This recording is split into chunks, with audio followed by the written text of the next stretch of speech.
La parole est à notre collègue Nathalie Delattre pour le groupe du Rassemblement démocratique et social européen pour 1 minute 30. Vous avez la parole. Monsieur le Président, Monsieur le Premier ministre, Mesdames et Messieurs les ministres, mes chers collègues.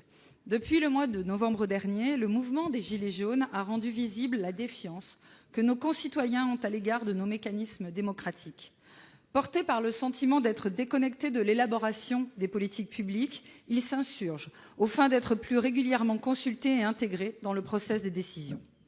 Dans le grand débat national, vous avez confié à près de 700 médiateurs, facilitateurs de parole, la lourde tâche de transformer une contestation violente en une concertation constructive.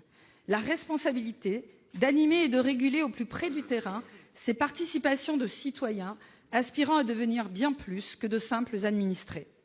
Pourquoi s'arrêter en si bonne route? Nous disposons d'outils originaux qui ne demandent qu'à être développés.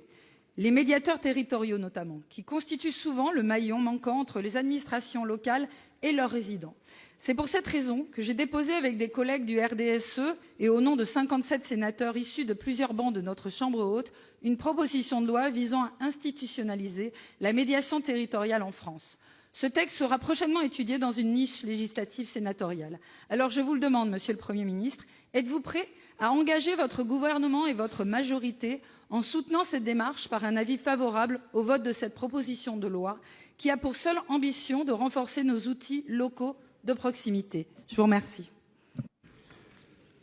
Madame la garde des Sceaux.